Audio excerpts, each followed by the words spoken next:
There we go. I think I'm live. Am I live? Kais Arshil, what's up, man? Kais is a regular. You showing up all the time. What's up, man? Hello, YouTube. Can you guys see me? Can you hear me? Please confirm if my mic is working. Let's see here. Am I live? Uh-oh, hear an echo. Kais Arshil, what's all right, it's working. What's up, everybody? YouTube land. Uh-oh. I'm talking to myself from the other room because I had a tab pulled up. Hold on, guys. Elizabeth, what's up? Amanda. A. Johnson. All right. Chris, what's up, man? Chuchunga. Chuchunga, what's up? Hold on.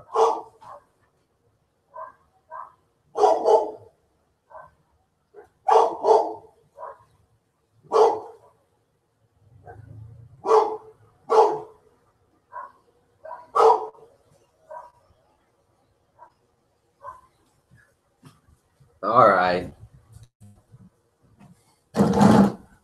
Mr. Red Light in Miami. What's up, man? Michael Weisenauer. Richard. What's up, Richard? Richard Ruel. Amanda says, another lovely day. Good to hear from you again. Right on. Yeah, it's been a while. I haven't done a live broadcast since last week. We did all these recipe videos. Too much editing. Richard, what's up? B-Dog in Virginia. Elizabeth says, I took the pure cacao brownies to a Halloween potluck, and they were everyone's favorite. They were shocked to find out they were grain and sugar-free. Oh, man. Jessica, that would probably make Jessica's day to hear that. She's kind of pissed off right now. Jessica! Jessica! Yeah. I have a comment to read you. Okay. Come. Heather Lore says, how is that yoga swing? Thinking about getting one.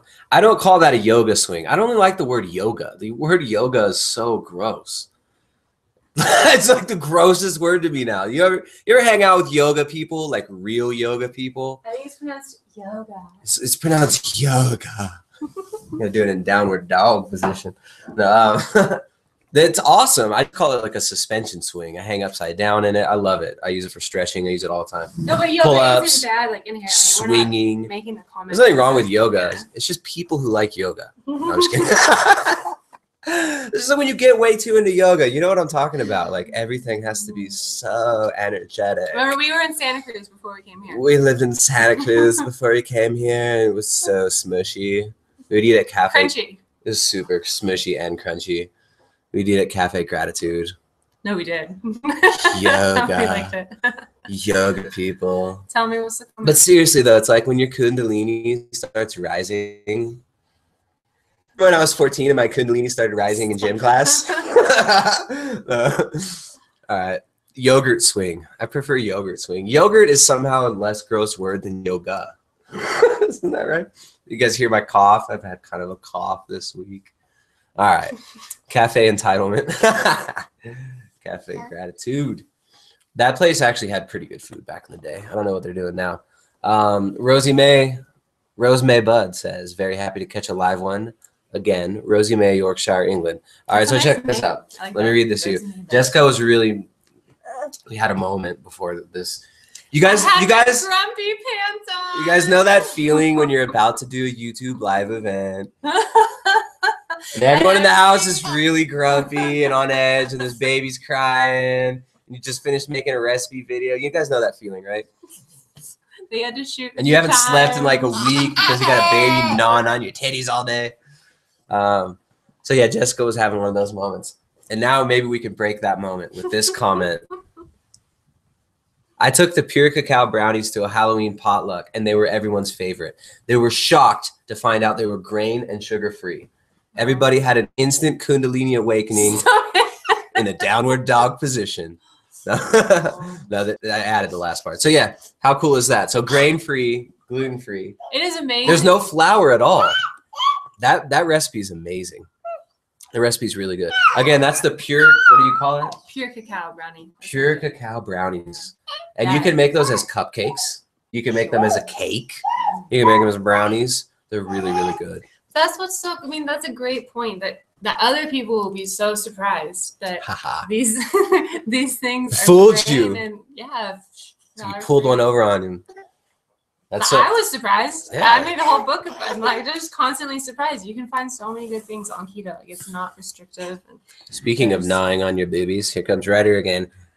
Dun, dun, dun, dun, dun. He's teething like crazy. Cue Jaws theme song. All right, yeah, but how cool is that? So you can make these low carb things. You bring it to a Halloween potluck. Nobody even knows that it doesn't have sugar. Yeah, and it's everyone's favorite, and they feel good eating it. And then at the end, you're like, oh yeah, by the way, that was super low in carbs.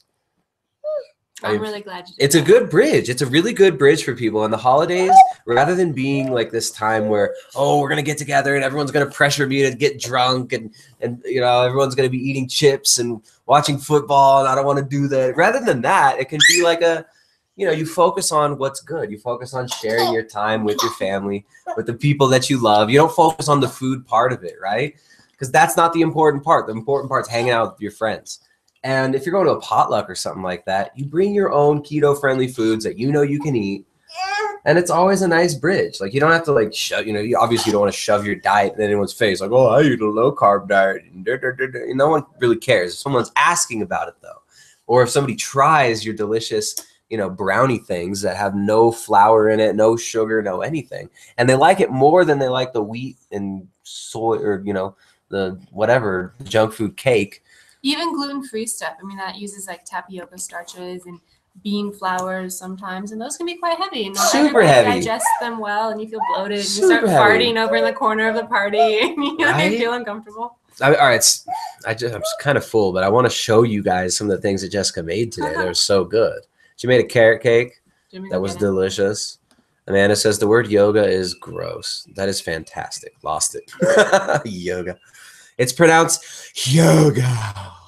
With the gasp. With an H at the end. Yoga. You got to be really into Osho too. If you want to be like a true yoga teacher, you got to be super into Osho. Like you have to have like pieces of Osho's marble from his $1 billion countertop in your house. You like pray to it. All right, Mickey Osborne. Hello, Tristan. Mickey from Florida. Love your videos and your input on keto. Helped me a lot. Thanks. Look forward to getting your cookbook. Should I go get the plates? There's 2 cookbooks now, guys. How crazy is that? There's 2 of them. 2 books. 2 books are out. This last one just came out this last week. How cool is that? People actually walked up and said, these are effing awesome. Oh, what wow. is in them? Ha! But how's the frosting? Wow. How's that frosting? The frosting is so on point for those. No. So you're talking about the brownies. Did you frost them? No, Oh, no, you're the thinking pure. of a different recipe. I'm thinking of the pumpkin seed ones. No, that's not what it is. Oh, this is is your different. brownie And this recipe. is funny because Tristan always This is a makes year-long fun of me. battle. She's been trying to make brownies. I forever. like brownies. I was like, it's never going to happen. You're never going to find a brownie that's keto that's good. No, I have 2 brownie recipes in the book, plus chocolate cakes and cupcakes that you could turn into brownies just by putting in an 8x8 pan. But these 2 brownies are super good. Super good. Tristan guys. always makes fun of me. I made fun of it. I don't even remember these brownies now. I don't know what recipe you're talking about. I feel like a complete jackass. Whatever. Yay, my Just grumpy gotta mom is roll with better. it. After being keto for a long time with no silence, woman. Silence. After being keto for a long time with no higher carb days, would the introduction of carbs cause constipation? I know anything is possible. Just wondering if this is common. You know, I mean, most people would probably say they introduce a bunch of carbs and they had the opposite effect. From all the additional fibers, do you think? No, not even. Yeah, I mean, the enzymatic processes have been down-regulated. So these glycolytic enzymes are down-regulated in your body. You put a bunch of carbs in, your body's not used to handling them. It doesn't mean like, oh, well, the carbs are bad. They cause constipation, or they cause diarrhea, or they made me feel crappy. So therefore, all carbs are bad. It also depends on what types of carbs you're talking about. You know, I mean, some individuals are going to eat like, you know, they might have like a little bit of white rice or some sushi that has some more carbs. They might eat some, I don't know, like a healthy food, fruits, vegetables. Other people might be thinking of like a high carb day equals a bunch of Pop-Tarts or a bunch of cake and donuts or something like that. You know, I mean, so yeah, I mean, it depends on what you ate, but that's a good question. It's just hard to answer with a definitive thing. Anyone ever reflect on the incredible position we are now in history? Jessica and Tristan broadcast live, and we all join in from England, USA, and other points all over the globe. Chills. Right on. Elizabeth says, haha, not quite eating them, including my 3-year-old. Wow. Kids are eating those. That's crazy. So that recipe is in the Ultimate Guide to Low Carb Baking, which is finally available. We've been keeping a lot of Jessica's awesome baking stuff under wraps. It's been like almost secret. We've only talked about it in some of the live things and had a few Instagram images of some of these foods, but now it's ready. The book's out. There's a preview on the website. We did a special launch party like last week or the week. Was it last week? Yeah, last Friday. Yeah, last Friday. And there's recipe videos up. Michelle says, I had to order many of the ingredients, and I'm waiting on the cacao paste. Looking forward to the keto holiday season. By the way, adding spirulina is genius. Yeah, adding spirulina to recipes is great, right? And it can add, if you do it right, it can add texture and, of course, you know, nutrient value, which is great. Making the bread right now and the zucchini chocolate chip cookies, too. They've replaced my daughter's Oreos. Whoa, Jessica!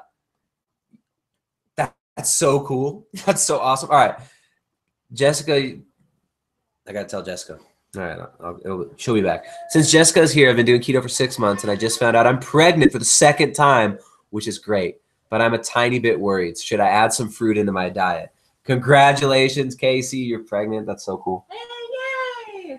Casey's pregnant. I love being pregnant. That's not why I called you, though. Somebody says those zucchini chocolate chip cookies replaced Oreos for her daughter. No way! They just had Oreos go obsolete in their house. Wow. That's huge. I'm so happy for you. That's so cool. Committing gluconeogenocide on Kraft Foods and General Mills junk crap. And that recipe is great, right? It's simple and it's delicious and it's nutrient dense and it's, I don't know, for kids and as like a bridge to show people you have nutrient dense, whole foods based, good recipes that still taste good and can still kind of hit that special spot. In certain contexts, it can be really helpful, like the context for your kid.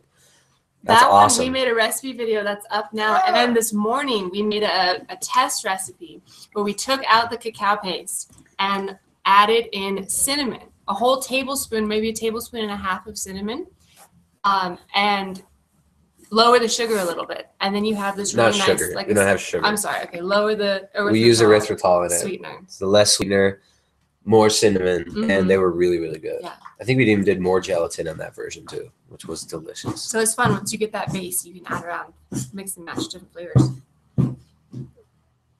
All right. Says, my daughter loves your meatballs too. Great recipes for kids and adults. Yeah, those meatballs are great. They're always in. She says, I did frost them with chocolate buttercream. Oh, yeah. Yeah, that's delicious. Yeah, you did. Well done. You win the day. You win this Monday. Mishy Dowd says, Is it okay eating several small meals a day? Of course. Is it okay eating several big meals a day? Also fine. Yeah. Really? You gotta do that? Yeah. Oh, we'll get him a cup. All right. I've always eaten smaller meals, so my stomach can't handle larger meals. I eat the fats and everything I need for my macros, but divide it up more. That's fine, man. If that's what you're into, if that's how you can maintain a healthy lifestyle and a healthy habit foundation, small meals, there's nothing wrong with it. You know, I mean, I tend to eat 2 to 3 big meals per day. Most days, 2 meals. The last couple weeks, I've been doing 3 meals, trying to eat a little bit more. So, yeah. I'm going off the screen. Wow. You see yourself in the corner there?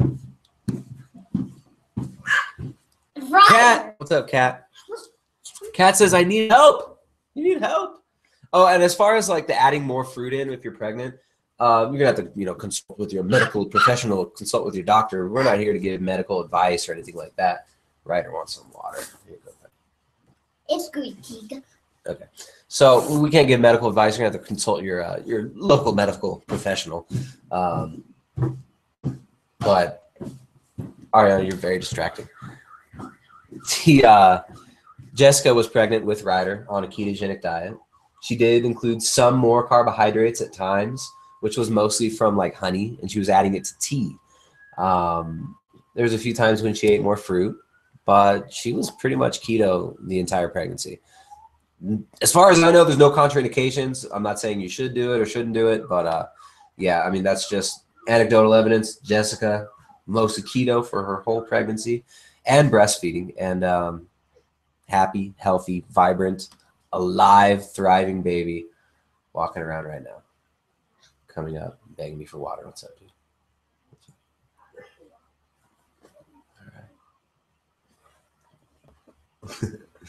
All right. All right. Kat says I was doing great on keto. I had one cheat lunch, and it's turned into a whole cheat month. I can't seem to get my mind back on track. I feel like I'm going backwards. What happened? You had one cheat. You had one cheat lunch, and it turned into a whole cheat month. So that's not the root of the problem, right? It's not like, oh, everything was going great, but I had one cheat meal, and because of that one cheat meal, I can't do it now. Now I feel like a failure. It's like I can't get my mind back on track. It's not the cheat meal. It's the habit of mind. You can't get your mind back on track. Your mind is focusing on looking for failure. Your mind is trained and entranced and hypnotized. Speaking of hypnotized, goodness, those look so good. It's like you're hypnotized by that feeling, right? By that feeling of, I did something wrong, or I'm failing, or, you're focusing on the wrong thing. So you got to get your mind back in line. You got to get your habits back in line. You did keto for how long, Kat? I mean, you've been tuning into these live things for a while now. I recognize your name. I know you've been doing this for quite a while. You had one cheat lunch. So it's like, it's a mental thing. Get back on track. Figure out what it was that triggered it. Usually some sort of a stressor, whether that stressor was, you're not getting sufficient sleep, stress from work, relationship stress. Go ahead, Ari. Go on. No, I need you to go. Because this is not on Bounce on the Trampoline show. I'm trying to focus and talk. So yeah, you got to get your mind back on track. One cheat meal turning into a cheat month. It's not a good idea to just focus on the cheat meal. It's like, what were the series of events leading up to the situation that you were in mentally, physically, and every single level when that decision was made to have what you call a cheat meal? It's like you eat non-keto foods, enjoy life, be healthy, stay on track, but it's, it's all about context, right? It's about your individual context. What was this cheat meal? It's like, was this some trigger foods that you've been playing around with in your mind for a while, that you've been completely addicted to this cycle for years? It's not just, oh, the cheat meal threw me off. We go into those old habits. Like you're walking through the woods and there's an old path that you've walked 100 times, right? There might be two paths. There might be this brand new path that's not very well trodden. There's a few thorns and stuff, and you don't know the path very well. But then there's this other path where you know exactly where it goes. You know exactly what every single step feels like. It's completely familiar to you. Your nervous system's already trained in that pathway. You decided to take that road again, and your mind just, your whole nervous system, your whole body, all the habits you've had kept leading you down it. But now it's time to extricate yourself from that, to get back on track and to make the right decision on where you really want to go. Because it's a choice, right? It's a choice to have whatever a cheat meal. It's a choice for us to treat food like, to fall into these addictive cycles. It's not always a conscious choice, but making it conscious that's kind of the real work there. So Kat, best of luck. Get back on track. Start eating keto foods again. Don't worry about, fat loss macros or anything. Just get back on track. Eat keto foods when your hunger drops. Get back in that deficit and keep losing body fat if that's your goal, if that's what your goal is. Emily says, I always see spirulina in the bulk section of my co-op, but I've been intimidated by it. Totally will grab some once I get your new book. Yeah, there's a lot of recipes you can add spirulina to, and it doesn't have to be intimidating. I would say adding it to the brownies from that, the kid-friendly recipes in the newer cookbook. As far as like from the Ketogenic Edge cookbook, which is for beginners, for people who are building their foundation in keto food prep, the Ketogenic Edge cookbook is crucial. As far as like, if you're trying to make it when we're trying to reformat our habits, it's really important that we know how to make food for ourselves, that we have a solid foundation of meals that we can always go to, that we can prepare in a pinch, that we've got ingredients around that we can always make and that we know tastes good and gives us the macronutrients and micronutrients we need. So the ketogenic edge cookbooks are a really good thing for building a foundation of food prep for that. The keto flatbreads, that's a really cool recipe. It's eggs, flax, chia. You can add spirulina to that one to kind of like add a little bit of nutritive bulk to it. But there's a lot of different ways you can use spirulina. I actually like adding it to ground beef. It sounds kind of weird, but spirulina in ground beef, like a couple fried eggs, a little bit of ground beef, cooked in butter with like a teaspoon of spirulina added and mixed into that ground beef. You put some salt and pepper, maybe a little turmeric and black pepper. It's just fantastic. Sounds weird, but it's really, really good. All right. Michelle says, do you have clues to put yourself in the parasympathetic pathway and out of stress mode? Cues to put yourself in the parasympathetic pathway out of stress mode. Well, yeah, I mean, breathing. Breathing is huge. And focus. And what are we focusing on? Are we focusing on problems? Are we magnifying problems? Are we magnifying nonsense? Are we filling our cranial cavity with filth, right? Are you listening to the news all day, watching TV, television, porn? It's like there's so many things that can subconsciously just rob us of energy, you know, whether it be stress from watching the lies they tell us on TV, or stress from not sleeping well, stress from being around really negative people, parasitic relationships. You know, I mean, people who are, just vampiric individuals. Or if it's stress from just being addicted to stress. Or some people are just addicted to that stress. Breathing through the nose is huge. And I don't know, for me, I'd say that's probably the number one cue is breathing through the nose into the diaphragm. And using your sense of smell. Because when you're using your sense of smell, you're breathing through the nose. When you're blabbering like I am right now, when you're talking too much, you can't use your nose. So, yeah, silence, nasal breathing into the diaphragm, and focus, and asking the right questions, like why? You know, ask more of why. Why do I do that? Why am I obsessed with this? Why do I always focus on this? You know, why is my automatic emotional reaction this way when my spouse or my friend or family member does this? You know, asking the right questions.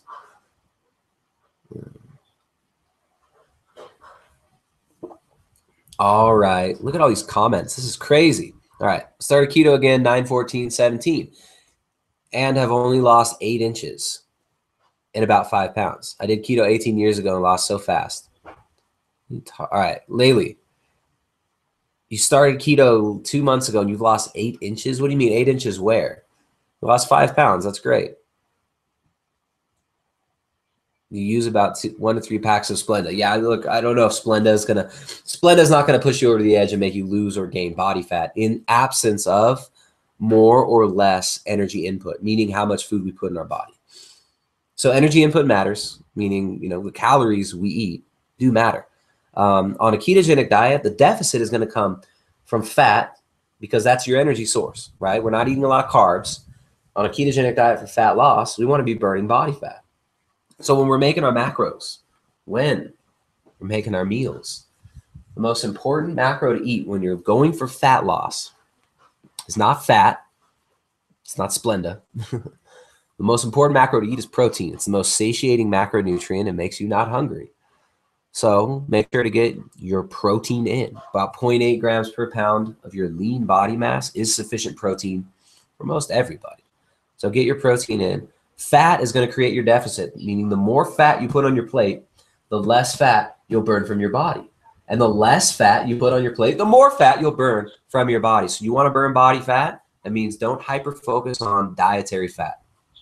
And don't worry about how long it takes you to lose the weight. I mean, what's important is how long can you maintain that fat loss? Like you're saying, oh, I did keto 18 years, lost so fast. Where'd it go? Why'd it come back? So you can't just use keto like a freaking Band-Aid, right? You can't use a ketogenic diet like some pharmaceutical drug where you just like pop it when you need to and it takes away the symptoms. That's not how it works. Like, yeah, you can lose 10, 20 pounds on a ketogenic diet. You do it for 3-4 months. Great. You lose 10, 20 pounds. If you go right back to living exactly how you lived before, and you go right back into those old habits, just like when you're walking through the woods and you keep walking down the same damn path you walked because you don't know any other way. You go down that same other path, it's going to result in the same thing. You're going to get to the same destination. The destination of that path doesn't change. The destination of the standard American diet doesn't change. You know, I mean, the outcome is obesity, diabetes, neurodegenerative disease, cognitive declination. Standard American diet right there. And of course, you get pharmaceutical drugs that'll, patch up these holes and cover up the symptoms. But we can't treat diet like that. Like, oh, I got fat, doc. Give me those pills again. And the keto can't do that. If you want to lose body fat and maintain a healthy lifestyle, it takes exactly that, the maintenance of a healthy lifestyle. Made the keto flatbreads with sun-dried tomato and basil the other day. Amazing. Yeah, that recipe's in the Ketogenic Edge cookbook, and it's also available for free on our website. The Ketogenic Edge cookbook, the ultimate guide to low-carb baking, are only available on our website too, guys. You're not going to find it on Amazon. Sorry about that. You're not going to find it on any other place other than primaledgehealth.com. Play a game. Ask yourself, why has this cheat meal cheated me? Then ask why to your answer 7 times. That's a good comment. You talk about initiative eating a lot. Can you elaborate on that a bit? I don't know what you're talking about. What's initiative eating? Take the initiative to eat? Taking the initiative to eat? I don't know what you're saying there, man. If I want to eat keto but don't want to always have the time to weigh food and count carbs every day, is it still work to eat that way? Does it still work? All right, can you eat keto without weighing and measuring your food? Yes. Can you get results without weighing and measuring your food? Maybe, depending on who you are, what you're doing, where you're at. Can you live a healthy, happy lifestyle without weighing and measuring your food? Absolutely. Can you live a healthy and happy lifestyle weighing and measuring all of your food all the time? Maybe. I don't weigh and measure my food all the time. It's about creating the habits. When you're creating those habits, you do want to use measurement. You do want to weigh and measure your food in the beginning. But when those habits are there, then you can just prepare food like that. You know how much fat, how much vegetable you're going to need to feel good and perform optimally. You're going to know how much sodium you need to get in. You're going to know how much magnesium and potassium you need to take in each day. And the habits are going to be there. That's what it's all about. It's about making those habits and ingraining those habits.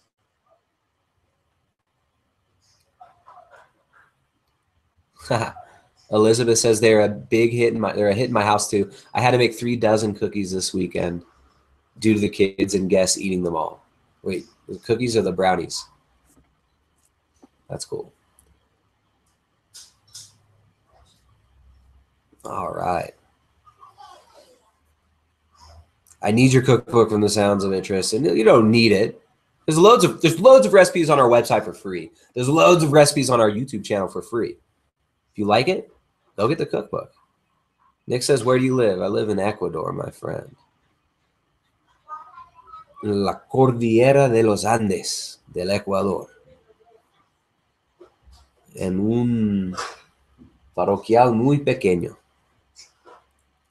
How do you maintain having a hard time? Can't eat too much these days. Only get in about 900 calories a day. Don't need to lose any more weight. Any suggestions for maintaining weight? Find nutrient-dense, whole foods-based recipes that you can like and enjoy. If I'm trying to, gain weight, then I might be eating more stuff from like Jessica's Keto Baked Goods book, stuff that's hyper palatable, right? I mean, you want to eat, if you're trying to increase your caloric intake, you got to find nutrient-dense foods that you can eat a lot of. Speaking of which, Ariana actually brought it for me. This is the carrot cake that she made earlier. It's super good. Low carb keto carrot cake. And then she made these really good cookies too. These are the cinnamon cookies. These are just a variation of those cookies that we put up the other day, those the zucchini chocolate chip cookies. These are a slight variation of those without the chocolate, adding cinnamon, and with less of the erythritol, which is a 0 glycemic sweetener. So yeah, I mean, honestly, like stuff like this, this allows me to eat more food. It's nutrient dense. You got to find foods you like that you can eat all the time. So if you're trying to gain weight or if you're trying to maintain. Now, keto makes it really easy to lose body fat for a lot of people. Some people have a problem eating enough on keto, which is like the opposite of what other people and what other diets will do to you. All right. Let's see. Leonard says, loving both the cookbook. Made the best all-purpose keto bread, and it is indeed the best. Right on, man. Have you made French toast with that, or just like a grilled cheese for the kids? It's nice. It actually works for those types of recipes. Can you explain your theory on intuitive eating in measuring weighing? Is measuring and weighing foods essential to achieve ketosis? I love the way I feel and work out on keto, but I don't always have time to count. All right, Zach, you don't always have time to count, but you've already been doing keto for a long time. So habitualize. You got to habitualize your meal size, habitual serving size. Maybe make a little rap or something about it. That's what it's all about. You got to make it a habit of, this is how much protein I'm having per meal. This is how much fat I'm eating per meal. And this is how many carbohydrate, vegetable-based carbs I'm having per meal. That's the way to go about it. All right. Kat says, I need to start listening to you more and take your advice. Well, okay. Maybe you need to listen to what's going on inside more, because you probably knew exactly, like everything I told you just there about figuring out what were the triggers that led up to, crumbling under the pressure of those old habits trying to come back and, hypnotize us back into that way of life. Come on, you knew that. That was already there. It's already inside. Sometimes we just need someone to point out to us what we already know. Got to listen to the advice that bubbles up inside sometimes, Kat. Okay, Zach, yeah, so intuitive eating, format your habits and move forward with those habits. Laylee says, I plan on staying keto forever now. I plan on being happy forever now. Plan on doing keto forever now. I plan on... Yeah. Let's see.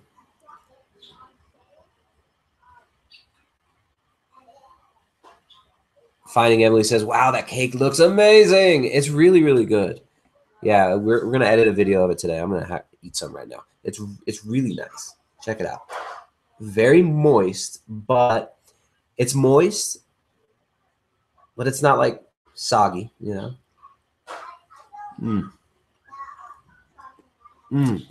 It's got walnuts in it. It's really, really good. Lady says the cookbook is amazing. Right on. Lady says, I just got off all pain pills. I have degenerative bone disease in my spine. Plan on staying keto forever now. Well, look. Yeah. I mean, degenerative bone disease in the spine. I mean, why are we accepting these like diagnoses too, right? Degenerative bone disease. Have you seen all these studies on how most, sublux discs and stuff like that, herniated discs, 90% of them actually heal themselves. I think a lot of the issues with, and this is coming from somebody who I could probably go get a diagnosis very similar to yours. I could probably go get a diagnosis. Last time I had an x-ray on my back, about 10 years ago, major damage to the little cushions between my spinal column, between my discs. But you know what? And I've had major injuries. And of course, I'm not here to give medical advice. You got to go to the medical priesthood for that stuff. I'm just here talking about my own experience, talking about healthy living. But yeah, pain, accepting diagnoses like, oh, you have scoliosis, right? So I was told 7th grade that I had scoliosis. What does that mean? All it meant to me was they told me that my spine was curved.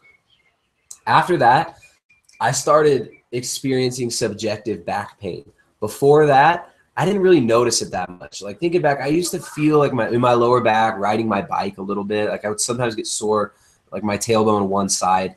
I had certain muscle imbalances and stuff. But you know what? I know after that diagnosis where they told me you got scoliosis, that did something. I accepted this thought form. I accepted this thing that kind of collapsed my perception of my body for years and years and years. You know, I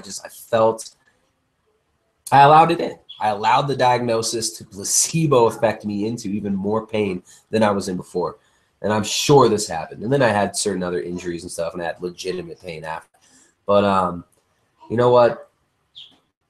Treating our bodies like they're meant to be treated, moving them correctly, not loading the spine in weird ways that we shouldn't be loading them in, the proper nutrition that we need, reducing inflammation, reducing stress, and focusing on the right things is really, really important for people dealing with chronic pain. So don't accept this, oh, you got degenerative bone disease in your spine. I guarantee you, if you dial in your life, your diet, your stress levels, your sleep, you start getting adequate sunshine, you treat yourself, your body, your environment, your family, your community, the people around you right, you line up, get hyped on life and focus on that. And it can be really hard sometimes, right? You wake up and it's just like you're used to focusing on that pain. You wake up in the middle of the night. Like I used to wake up in the middle of the night and like scream. I had knots after the incident. I had knots in my hip and I couldn't feel, just standing up would frustrate me because I would feel like I could feel neurologically. It was like it was just magnetically off because of the, blunt force that had happened to the spine. And I felt crooked. But focusing on that made it 100 times worse. I mean, there were times when I was just, drinking beer, eating crap food. I was still in college at the time, like my last year at the university, and creating more and more inflammation. And then the stress of focusing on it all the time and accepting these things and telling myself, oh, you got scoliosis, plus you got this injury. You'll never skate again. Your back's always going to be messed up. You're always going to live in pain. These are the thoughts that I allowed. And that diagnosis, degenerative spine disease, this stuff, like that can be detrimental to somebody.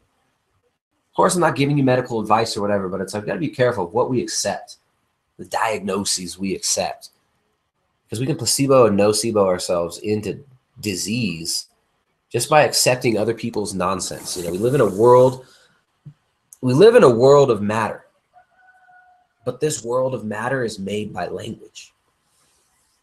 Made by language. The reality we live in is made up of words. Yeah, there's matter, but it moves by language. All right. Stanislava says, I don't like to say cheating meal. I like reward meal. Reward for what? And how you reward yourself. It's like there's ways we can reward ourselves that don't involve feeling like crap later on. Like, I mean, there's ways, even like this is just like this low carb carrot cake. It's sweet. It feels, it tastes sweet. It's not super sweet. It's non-glycemic. So yeah, I don't know. I don't look at it as like cheat meals. There's no sugar in this thing anyways, but it's like reward meals. I don't know if we should always be rewarding ourselves with food. Fine line though. It can be appropriate, right? Rewarding ourselves with food. I'll reward myself. I've been so good. I'm gonna have a drink. Nothing wrong with that for me. But like, I got friends who maybe shouldn't do that. Be a slippery slope for some people. Carol says, don't think I should call it a meal that works against me. Staying in keto a reward. I find that improvements in my joint pain, my arthritis, is my first reward. Exactly. I reward myself with a body that functions within this reality, with a body that's not constantly screaming at me, something's wrong, you're in pain, or you're hungry, or your blood sugar's low, or you're feeling crappy, or you're hangry. The real reward is life. The real reward is freedom from slavery to food. That's the real reward. The real reward is not being a slave to food. The real reward is not being enslaved by your belly. Not being a slave to habits, not being an automaton. Having agency, making a choice to live, to be happy, to treat your body right. That's the reward. Michelle says, just bought the cookbook. I had major surgery, delivering my 14th baby. What? I thought I would never recover. Now I'm in Brazilian Jiu-Jitsu with my whole family. Michelle, that's so cool. Thank you for supporting the channel. Thanks for getting the book. And you got 14 kids. That's incredible. You're a superstar. That's amazing. 14 kids. Good job. All these people out there having babies, all these young people having babies. Good job. Right? It's like the ultimate taboo now, right? We're all programmed culturally into this like death cult of like, oh no, having babies is bad. There's even women like, oh, you're gonna be enslaved. You're gonna have to be a mother and give up so much to have a family and kids. We're being programmed to stop breeding. It's crazy. With my generation, I'm 30 years old. People think it's crazy that I had a kid when I was 25. I think it's crazy that people that are my age are still running around acting like 15-year-olds, right? Going to the clubs, preening and pruning yourself in the mirror, go and get drunk and partying. Like, it's pathetic. Like, have kids, be conscious, raise conscious children in this world if you're ready. A lot of people shouldn't have kids. But 14 kids, congratulations. I love to hear about loving, conscious, awake, and aware people having babies and spreading life. All right. I know your stance on ketone supplements. Have you heard of ATP supplements? Cellucor has pure ATP, similar to creatine for workouts, and I'm curious as to your thoughts. You know, you can make pure ATP with this amazing supplement. And I'll show you it right here. The supplement is shining right there. Shining down just all around, showering lights all over the place. Get out in the sunshine. I'll create more ATP. Ketogenic diet, high fat diet. Fat will create more ATP than glucose will per mole. I'm not interested in an ATP supplement though. I haven't heard of it. Maybe it's cool.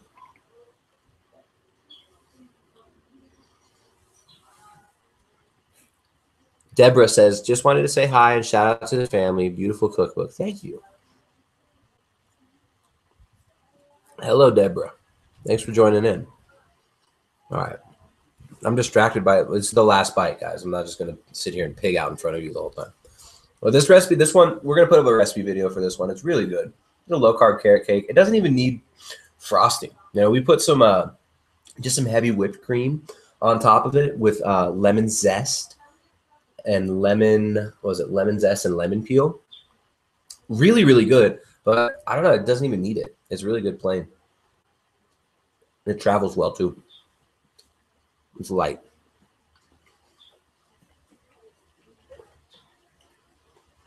All right, Frank says, overweight and new to keto. What you just made about the amount of fat you eat means you take less. I don't know. You must have misunderstood me. Look, if you eat a bunch of dietary fat, how can you expect your body to burn body fat? That's the question, right? A lot of people tell you a ketogenic diet, you eat as much fat as you can. You just got to get as much fat as you can, and you need 200, 300 grams of fat, 250 grams of fat. No, if you're trying to do this for fat loss, the deficit needs to be created from fat. We're not going to tap into our reserve tanks. Your body has been storing up this reserve tank of fat for years and years and years. Your body's not going to tap into that reserve tank of fat if its primary tank is still full. It's just like a car or a dirt bike or something like that. You're not going to switch over to your emergency tank until you've emptied out your normal tank.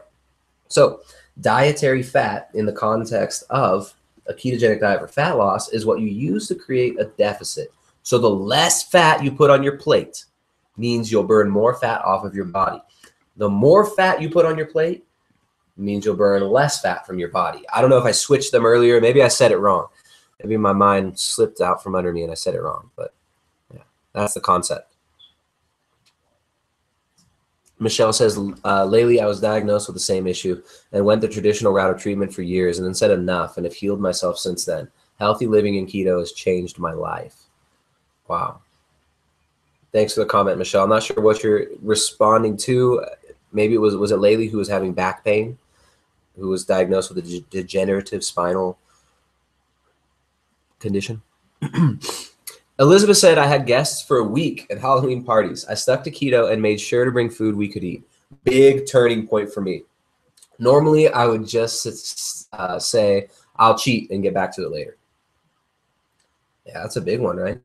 And you're kind of, it's a really empowering thing too, right? Because you're used to like feeling, I think most people are used to going to social situations and parties and stuff and feeling a little overwhelmed, feeling a little bit like they're not in control, which is a funny thing, right? It's like everyone acts like they want to go out and go to parties and stuff, and then they get around big groups of people and people like kind of shut down, and it's funny. But actually, taking charge of the situation and saying, all right, I'm going to this potluck, I'm going to these Halloween parties, I'm going to be there for 5-6 hours, people are going to be having drinks, having a good time, having food. I want food that I can eat that won't pull me off of my diet. I want keto food that I can eat. So what do? I bring it. But actually, just that act, it's like, that's empowering right there. You're making a decision, you're covering the bases before it even happens. And that's crucial for long-term success in fat loss, is understanding these little things that you normally trip over, understanding, mapping out the territory, knowing where the tripwire is, knowing where the traps are and where the snares are, and avoiding them ahead of time. So that's really cool. And then plus, if you make really good keto food, even these little cookies, they're super good. They look like a normal cookie. I think it tastes better than a wheat cookie. That's ridiculous. Those are so good. Wow. But yeah, anyways, you can bridge the gap for people with some of these basic foods, like simple, well-prepared keto foods. All right. Let's see.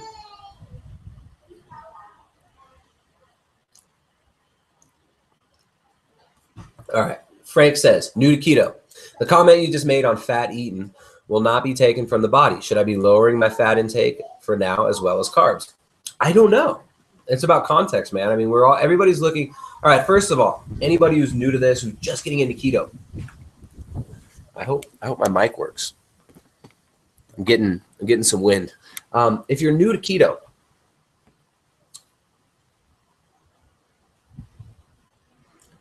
I think there's a tendency for us as human beings to kind of gravitate towards extremes, to gravitate towards polarization, and the nature of the internet right now and media these days, and the hyper availability of information, of data, the overabundance of information, the information overload that we have in this, the new technocratic era, the technotronic age, can be daunting to a lot of people. So you start looking into keto. There's all these extreme opinions on everything. You've got like zero carb. You've got like the, fruitarian 100% carb diets. You've got all this nonsense, all this craziness. Keep it simple. A ketogenic diet, for those of you who are just starting out, a ketogenic diet is achieved through the restriction of carbohydrate, right? So if you cut your carbohydrates low, ketosis will occur. Ketosis will occur in the absence or presence of any calories, right? So you can induce dietary ketosis through keeping your carbs really low. You can induce ketosis through not eating at all, through just starvation. Like that's the way we would have entered ketosis most of the time in the past.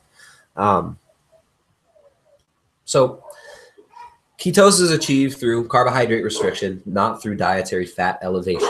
There's different reasons rather that people would want to achieve ketosis. Some people are looking to do a ketogenic diet because it's really easy to lose body fat on keto.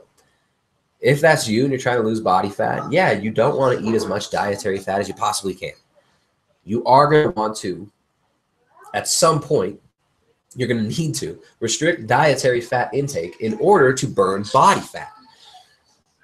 But if you're maintenance calories, if you're not trying to lose body fat, if you're really lean, like I'm really lean right now, I'm not trying to lose body fat. I'm trying to maintain or even slowly gain some mass. Now, I'm going to need to eat more dietary fat, right? Because I don't have as much fat to burn from the body. So yeah, that doesn't mean you restrict fat to 0 calories or 0 grams of fat per day. You want to give yourself sufficient fat to where you're satiated, to where your body's not freaking out like, where's my energy source? What am I going to do? You need to get in sufficient protein, because protein is the most important macro to eat no matter what diet you're on. If you're trying to lose body fat, protein is the most satiating macronutrient. It's required. So protein, fats, and vegetables. How much fat you eat is determined by your goals. Trying to lose body fat, less fat, it might be 120 grams of fat per day for you. If you're more active, you might be losing body fat 150 grams of fat per day. It's just all context dependent. And nobody's going to be able to give you, like, I don't know. It's a funny thing. A lot of people just get into it. They're just looking for like these quick fix answers. And I'm sorry, but this isn't the place for quick fix dogmatic answers. I try to put everything into context and try to educate my audience on why I say the things that I say, and why I recommend the methodologies that I recommend.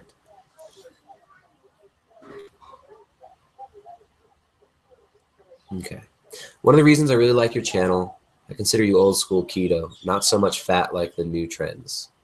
Well, the new trends. I mean, look, the new trends are just the old trends. It's just, what's funny, all the trends, they're now algorithmically derived, right? That sucks. I mean, like the whole trending stuff on YouTube, there used to be like most popular videos. YouTube has removed that. They had to, there's certain videos that get put up in popularity that aren't advertiser friendly. So, what's funny is actually a video that I uploaded yesterday, those zucchini chocolate chip cookies. That video was demonetized and bastardized by YouTube. It's not friendly to all advertisers. What that means, I don't know. It's not advertiser friendly though. So demonetize, move to the bottom of the algorithms, into the Google gulag. So that's crazy. So like, I mean, most of the trends these days, I don't know how much of the trends are determined by real people, or what I suspect, and from watching how this works, from working in internet media for so long, it's like the trends actually at this point seem to be top-down driven by algorithms through YouTube.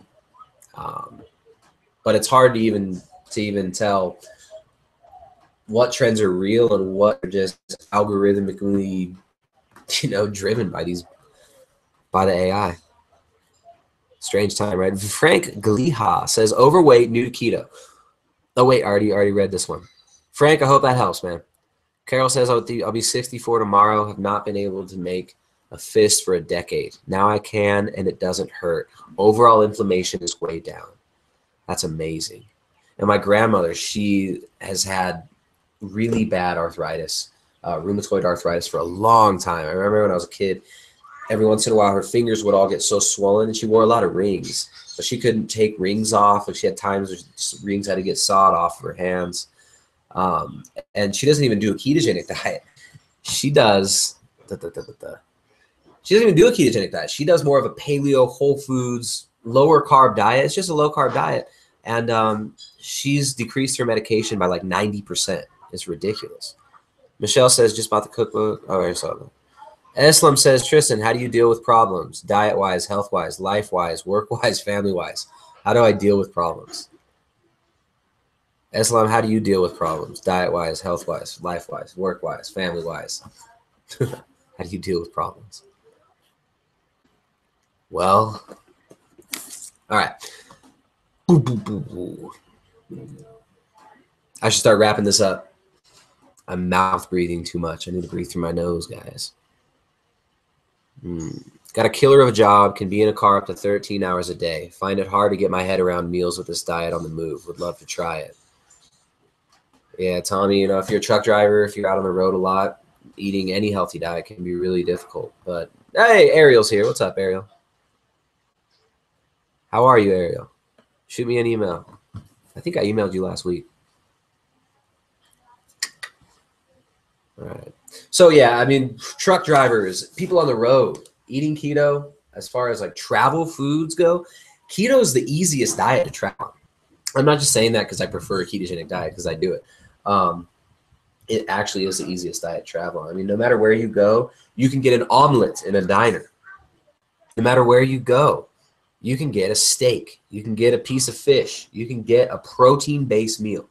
So when you're traveling on a ketogenic diet, what I usually recommend, and this works for most people in most situations, get a decent serving of protein, 4 to 6 ounces of protein 3 times a day for most people is doable while you're eating out. So if your macros call for 25 grams of protein, try to get about 4 ounces of a protein source a few times a day. You can always order a burger without a bun if you're like at a lower quality place. You can always get a nice steak, fish, also sardines, like canned tuna, salmon, sardines. Traveling with pre-prep foods like pre-making meatballs, pre-making keto flatbreads, beef jerky, macadamia nuts, sardines canned in olive oil. I already mentioned that one, but the olive oil ones are great because you've got a fat source for energy right there. You want to focus on your protein portion when you order your meals, when you're eating out. You can get a side of fats. You can usually ask for like an avocado or a little bit extra butter or something like that. And then have some vegetables. Potatoes are not vegetables. Baked potato is not veggies. Get some like a side of broccoli, a side of spinach, or a salad with no sweet stuff on it, and you'll be good. Kimberly says, I made the pancakes. They're so good. Really yummy. Yeah, those are pretty good. Which ones, though? There's like 5 different recipes up on the website for pancakes.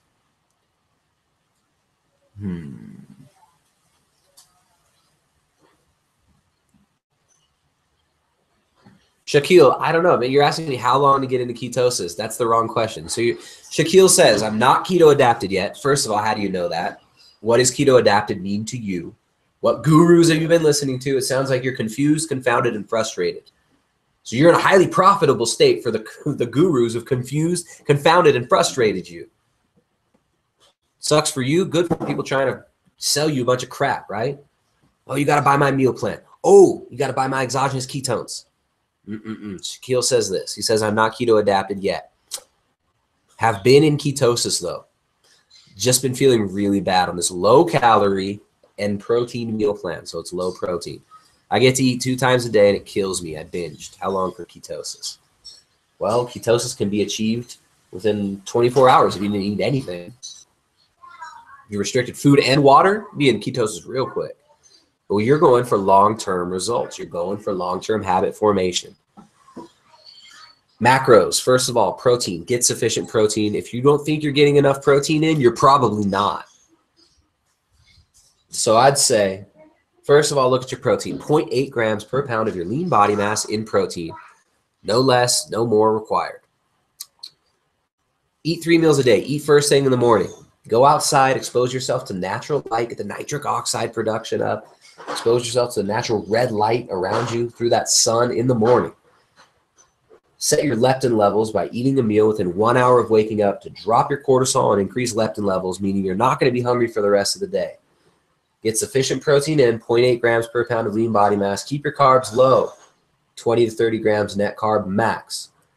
And fats in the beginning, if you're trying to adapt to this diet and adopt it long term, you're going to eat more fats in the beginning. So make sure you're getting enough dietary fat while you're transitioning. You don't want to transition on a low protein, which like everybody talks about, high protein, low protein. It's all straw man, right? You just call something high protein or call something low protein, or you call someone an extremist, or you call someone this or that. It's just freaking words. It's just propaganda techniques.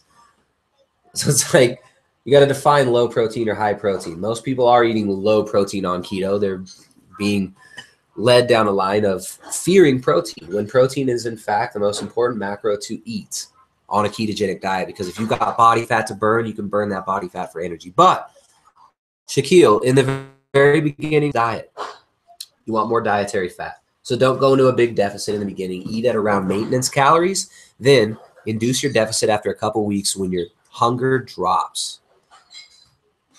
King Arthur says, hey, Tristan, thanks for fixing my lost download link. Got both cookbooks from you guys. Thanks for everything you and your wife do. Thanks for supporting the channel. Thanks for enjoying it. And thanks for your questions and your comments here. He says, you know what's damn good, says Brian Street. A nice burger with tomato, no bun, but wrapped in romaine lettuce. Yeah, exactly. It's better than with a bun. And you can get that anywhere. All right. Kimberly says she made the coconut flour pancakes. Right on. All right.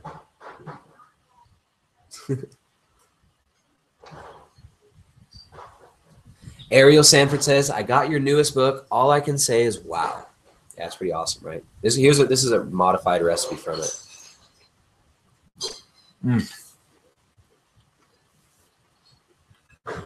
All right.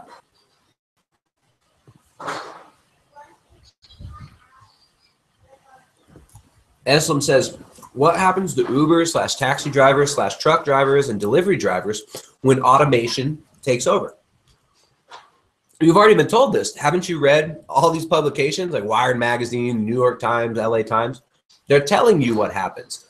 They don't want people anymore. They don't need people anymore. Once you have automation, you can get rid of a lot of the middle and lower class, right? And look at the Soviet Union, look at the Maoist revolution. It's the same thing. It's just hidden behind a nice little sexy robot cover, right? I mean, your automation is that's cultural appropriation, right? Automation is the T-shirt is this, the real T-shirt. The T-shirt's this, the picture of a robot. Cultural appropriation. That's the cultural appropriation. Everybody's out there fighting about nonsense when we're not even discussing the real issues at hand here, right? We're not even discussing where the future is being pushed by all this automation, by companies consolidating power like Amazon, Google, and Facebook. The discussions we're being distracted from these real discussions, and it is really sad. But it's an interesting thing you bring up. What happens to Uber / taxi / truck drivers and delivery drivers with automation? I recently watched a roundtable discussion from the Davos elites, the World Economic Forum. It's essentially a lot of like European Union, socialist, world government types talking about this and talking about, well, how are we going to get the people who feel left out by this new wonderful system of automation? Some people, they like to drive their cars. They like to decide where they're going to go. And it's just like this Dutch, she's not even Dutch. She was, I forget what she was. She wasn't Swedish. But this woman is just talking about this automation. How it's the greatest thing to ever happen in the world. It's the greatest thing. It's going to free us all. And she describes this horrific situation where there's no choices, where you don't own anything, where your neighbor uses your car when you're not using it. Because why do you even need to own a car? Why do you need to own a toilet? She says, my living room, when I am not in my home and not in my apartments, my small apartment stacked on top of other apartments, when I'm not in my apartment, somebody else can come and use it for office space, for business meetings. Because I don't need to use it. If I'm not using my bathroom, why cannot my neighbor come and use it? I don't need to own a cell phone. I don't need to own anything. I just rent it from the almighty state, the technocratic state. It's insane, right? I mean, it's insane. Eslam, what happens to Uber drivers and taxi drivers with automation? What happens to human beings with automation? Wired Magazine tells us the future doesn't need us anymore. New York Times, LA Times, all these publications have been trickling this out, have been seeding our consciousness with this, pushing this nonsense on us for years, this automation stuff. It's crazy. What's going to happen? Uber.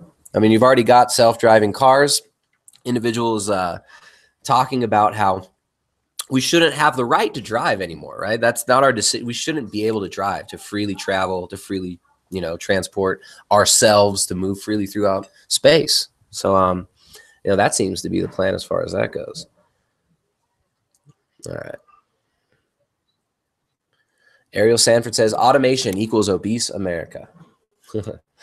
Advice for breastfeeding moms on keto and intermittent fasting. Well, if you're doing breastfeeding with intermittent fasting and keto, I don't know. Intermittent fasting might be stressful for breastfeeding moms. Intermittent fasting tends to be stressful for women in general, more so than for men. So as far as like stress hormone elevation, imbalances caused by, stress hormone elevation, I probably wouldn't recommend intermittent fasting while breastfeeding. But of course, consult with your doctor. Consult with your doctor about all these things because doctors know everything. But yeah, I don't know. Jessica's done breastfeeding and keto.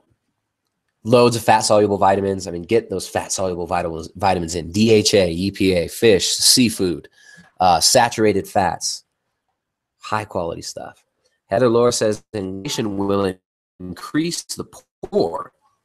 Well, automation is not going to increase the poor. I mean, if you read like Bertrand Russell, for instance, like if you read some of the early 20th century publications on, the futurism, on transhumanism, if you read Huxley, Julian Huxley, and Aldous Huxley, and their grandfather's work as well. But if you read these publications, Bertrand Russell actually talks about how there's going to be two different species, essentially. You're going to have the elite, the epsilons. What were they in Brave New World? I forget. But you're going to have, and this is from Bertrand Russell, not Huxley. But Huxley puts forward the same exact thing in Brave New World, and talks about it in Brave New World Revisited. How this is the goal, is to create, a two-tiered system, to create a technocratic elite that have access to life extension, that have access to high technology and to knowledge with which they mystify the peon cattle-like masses. I mean, that's the plan according to Bertrand Russell, is that we're going to dumb down these other people. If they get too intelligent, if they get too wise, they'll have to be, of course, murdered. And this is supposedly the greatest philosopher of the 20th century. And I obviously don't think he's the greatest philosopher of the 20th century. He was a mathematician too. Maybe he was somehow a great mathematician, but his philosophy is incredibly shallow, loaded with contradictions, and it's a materialist. It's just a very, very sad, bleak, dire, genocidal philosophy. But I mean, this is the guy that is constantly portrayed as the top of the heap of human thought, Bertrand Russell, and he straight up says that automation will allow the creation of two separate species.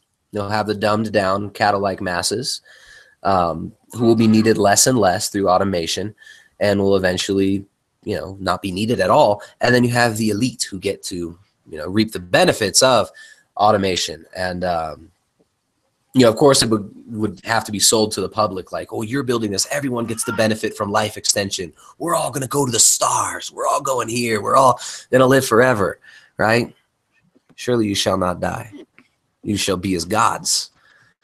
So I mean, that's the, when you look at the history of Western philosophy, the history of the ideas that are, behind this push for automation and for the new technocratic society, that is the goal. It's two separate species, one dumbed down mass, the dumbed down masses, and the elite who will be taking the reins of evolution. And I'm not saying I believe this is like how things work, how it should work, but this is what these people believe. They're crazy. They're taking the reins of evolution and consciously directing human evolution. And they have the right to do this, obviously, because of evolution, which they define in their narrow terms. So it's like they give themselves the same divine right of kings that they that they would laugh at and say, oh, that was such a primitive idea, the divine right of kings. But they give themselves the same thing. They just flower it in Darwinian, neo-Darwinist linguistics. And yeah, I mean, that's what we're seeing now.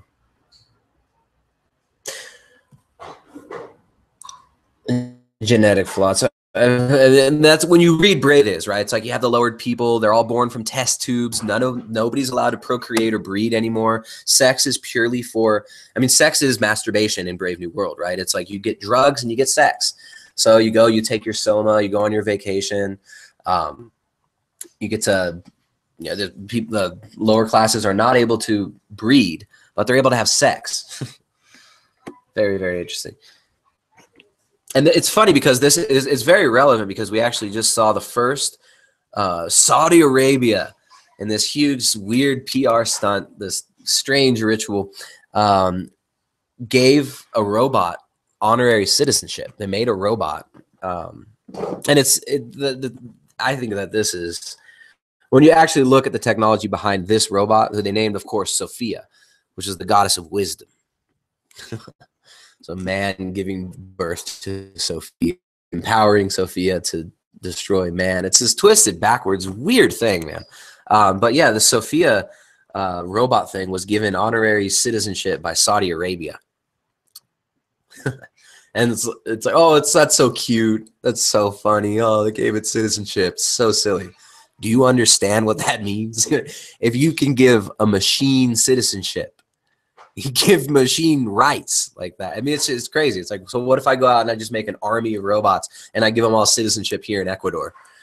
I'll give them police badges. You know, hey, I'll give them an entire bureaucratic system. It's crazy, right? And this Sophia robot was actually, it's so corny too. It's like those, remember the old bots? You could talk to them on Google and like ask Jeeves and stuff. You'd say something and be like, oh, hey, like, who is the richest man in the world? And be like, oh, Bill Gates is. And you'd be like, oh, are you a robot? Can you really think? Or like, how do I know that you're really a robot and that you're not alive? And they'll say something back to you like, how do you know that you're really human? Right? Pulled the Blade Runner move. It's like, how do you know that you're really human? Asked the guy. And then at the very end, she says, I think humans are very programmable. I mean, this is all cultural programming, right? It's in front of a television. It's this huge staged event. You got like all these Saudi princes. And this robot says, I think humans are very programmable. And he asks her something like, oh, well, you know, many people are afraid of, she's like, oh, you've been watching too much Hollywood. I think humans are very programmable. But if you're nice to me, I'll be nice to you. And that was the end. That was like the whole, incredible. I mean, just this weird staged event and all over the media. But yeah, her name was Sophia, the goddess of wisdom. Very, very interesting. Saudi Arabia and Gulf countries are, they've got a lot of oil money. Blah, blah, blah. Yeah, no, I mean, the AI, it's not about the actual AI, Islam. I don't think that that's actually where AI is at, right? Like you can, the level of robotics, the level of technology that they showed us there, that's like 40, 50-year-old stuff. What's important, it's the philosophy behind it and it's the programming behind it. It's like, what is the real cultural significance and meaning with this? Thoughts on nootropics? Eslam asks, thoughts on nootropics. There are many nootropics. Nootropics are becoming a really kind of a hot topic these days. And people have been talking about these for years, like, you know, the racetam family, piracetam, aniracetam, oxiracetam. These are all cholinergic drugs that actually increase the use and uptake of acetylcholine in the brain. There are other natural nootropics like reishi mushroom, lion's mane mushroom.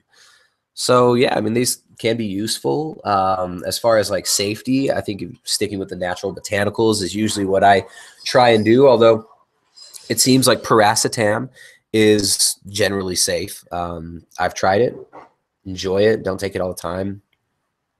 Yeah, I don't know. Nootropics can be useful.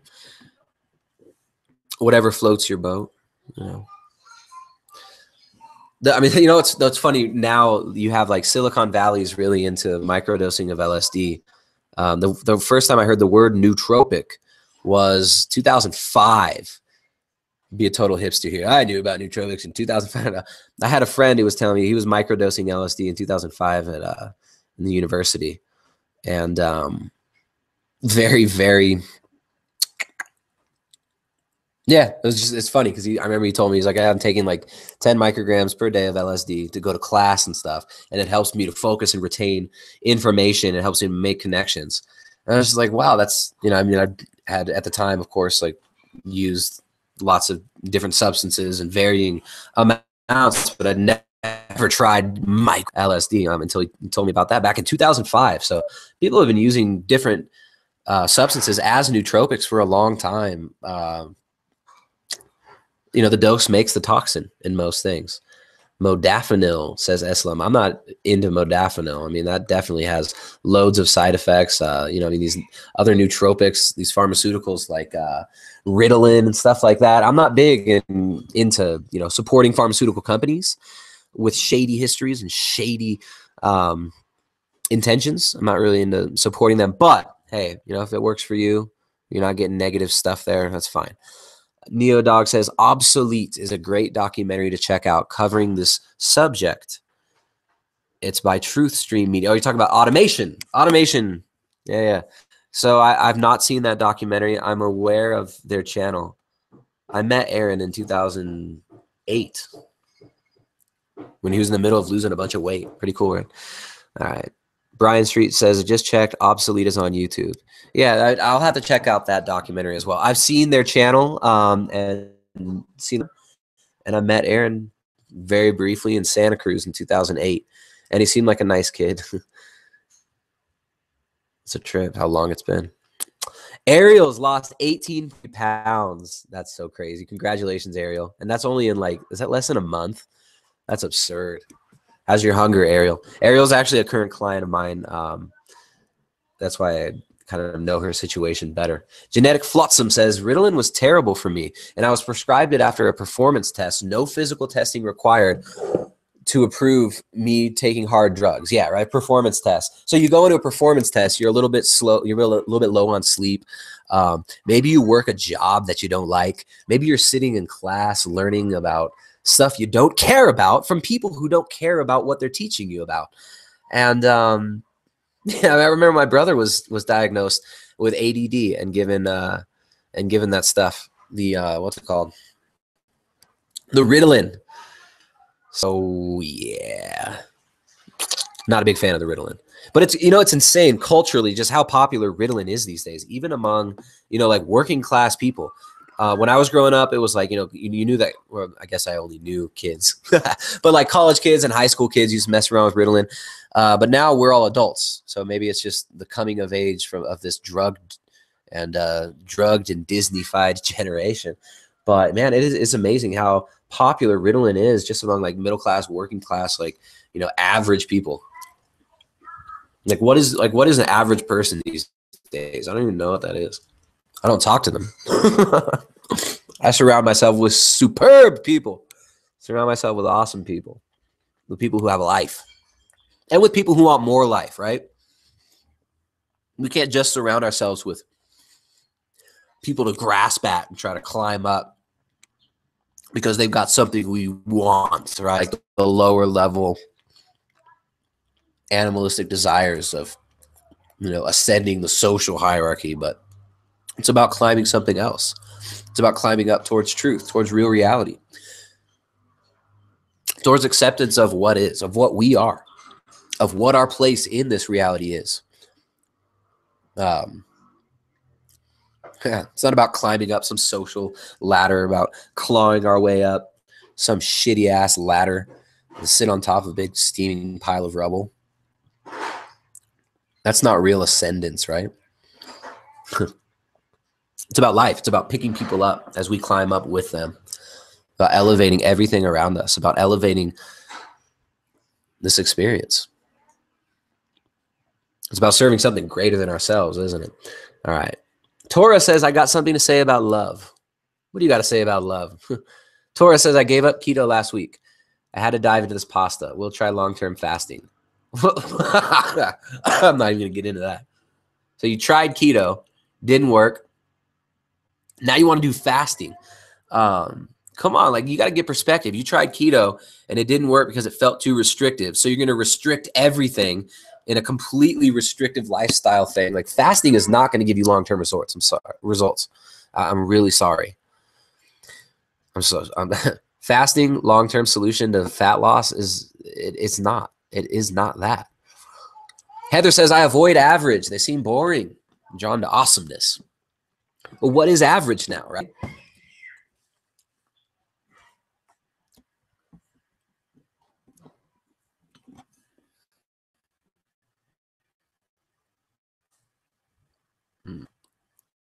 Dean says, Don says, I lost from 130 kilos on low carb to 92 kilos, gained to 96 kilos, now do IF 5 months. Today my weight 78 kilos. All right, Don, that's awesome, man. You went from 130 kilos. Now you're 78 kilos. Congratulations, man. Keep it up. Tora says, get into it, though. I'm trying to lose weight. You tried to do keto and it didn't work. Why didn't it work? What did you do? I tried to restrict calories. It didn't work. I tried to do healthy diet, paleo, whole foods diet. I tried to do vegan. It didn't work. But what does trying even mean, right? Everybody tried. To me, I could try to do something, right? I could try to do something and be like, oh, like ask my wife, can you do this for me? asked him, "Can you do this for me? I tried." I was like, "No, I didn't really try." So there's that. But then there's also, it's like, okay, you tried to do a ketogenic diet, you kept binge eating, it didn't work. Now you're going to do fasting. You're following the same path there, the binge restrict cycle. And that's what you want to get out of. Instead of trying to fast your way into a healthy lifestyle, which is impossible, you've got to formulate a nice foundation of good, healthy habits, right? So you've got to find 3 breakfasts, 3 lunches, and 3 dinners that you can make and prepare anytime, that you've always got the ingredients for, and you've got to make that your baseline habit. And you got to know that you can always make those foods. So you got to reformat your habits. Wake up in the morning, within an hour of waking up, eat a good meal of proteins, fats, and vegetables. Get 0.8 grams per pound of your lean body mass if you're trying to do a ketogenic, or if you're trying to do a carb-based diet, that's how much protein you should probably eat too. On a keto diet, carbs are going to be kept low, and fat is going to be your energy source. Now, when you're first adapting to this diet, when you're first switching over, you've got to generate more mitochondria.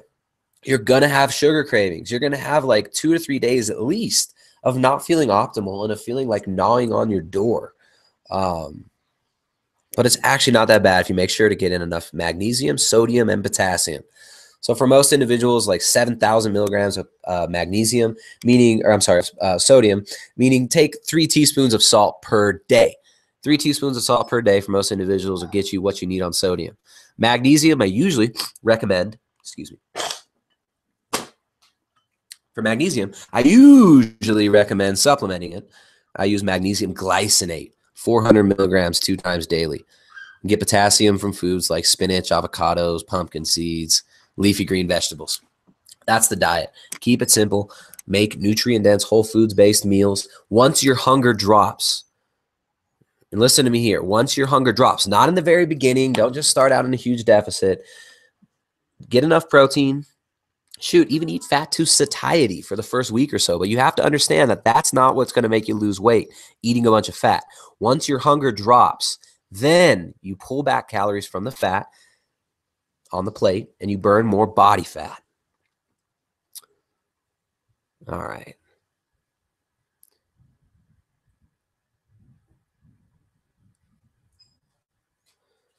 Michelle says, my mom had a stroke, had diabetes. I put her on keto, got her off her insulin meds in less than a week. Yeah, but what if her cholesterol goes high? Then she needs to get on statins to lower that cholesterol, which will then make her bone mineral density drop, which will increase risk from death from all causes. Right? How backwards is that? So people start to get healthy. They get on a low-carb diet. Then what happens? The doctors say, oh, your cholesterol is high. That's really bad. You're liberating all these fatty acids. You're burning off this fat. Your body's got to transport that fat somehow. You got more cholesterol flowing through your blood. They say you got to suppress that cholesterol. Then they get people on these cholesterol suppression drugs. Side effects of these drugs include bone mineral density loss, sarcopenia, brain atrophy, muscle atrophy, depression, increased risk of suicide, increased risk of bipolar, increased risk of neurodegenerative diseases. That's what comes along with cholesterol suppression. How crazy is that? I would way rather have high cholesterol than low cholesterol. People with high cholesterol die less from all causes. How crazy is that? Eslam says, I'm dealing with the discrepancy of wanting to share Tristan's videos around keto communities, but at the same time, I'm enjoying my questions not being drowned in the sea of comments. Yeah, I kind of like my audience how it is, right? We're about quality, not quantity. Eslam says, let's get him to 100,000 subs. Look, I'm down for 100,000 subs, but I want the quality. I'm not about the quantity. It's like relationships, It's like you can have 1 million friends at a shallow level, a real connection. We want real connection with our audience. We want people who resonate with us. We want quality. Tora J, I hope you get what I'm saying, though. You want to stay out of that binge restrict cycle. You can't fast yourself into a healthy diet, right? Because every time you fast, after you fast, you know what happens? You get super hungry and you eat a bunch. Neo Dog says, help my mother by introducing her to keto. She has osteoporosis and has seen a big improvement. That's awesome. Congratulations, man. How cool is that? And this, it's amazing too when you think about it. Like, it really does. It can become a bridge for like healing relationships with people. That's like, it's kind of corny, and I'm not trying to sell people on any diet. You know, it's like really what this is about is making a choice to want to live, making a choice to want to give up these habits that make us feel shitty, right? We stop doing the things that make ourselves and our environments more shitty, and to do the things that make it more beautiful, to do the things that make it more peaceful, more alive, more aware, to make the people around us more aware, to make ourselves more aware of what we're doing, of what we're like feeling, what we're transmitting and emanating all the time. That's what's up. It's not just about, oh, this diet is going to fix you, but I think it's so cool that, like, you know, individuals like Neo Dog One, which your mom gave you a beautiful name, Neo Dog One, and you've given her the gift of helping her get healthy after that. But it's cool, you know. I mean, you're sharing this with your mother, and you're probably working through all kinds of stuff in your relationship with her as you guys are bettering yourselves together. So congratulations, man. Neo Dog One. All right. Eslam says, there are few good, educated people. It's our mission to hunt and find and surround ourselves with them. The law of averages. I got 10 things to do today, but Tristan increases my IQ. We all got 100 things to do today, don't we? But it's all a choice, right? What am I choosing to do? Who am I choosing to be today? Gina Gray says, hey, Tristan, just caught that you're live. I just got your cookbook, and I love it. I have a question. My blood sugar is still high, and I'm wondering if they'll go back down. It's been 10 days. 10 days of what? Like on a ketogenic diet? Are you trying to – all right, so your blood sugar is high. You say my sugars are high. You must be English. So your blood glucose is still high. You got to adapt. You got to give yourself time to adapt to the diet. When you lose adipose tissue, especially adipose tissue in the gut, visceral fat. When we lose that visceral fat, the insulin resistance goes down, our blood sugar stabilizes, but just cutting out the carbs will help you stabilize your blood sugar. And you check your hemoglobin A1C as well. It's not just your blood glucose levels. But if you're not a diabetic and you're checking your blood glucose levels all the time, you might be confusing and confounding yourself a little bit just because you might not understand the context of what you're looking at.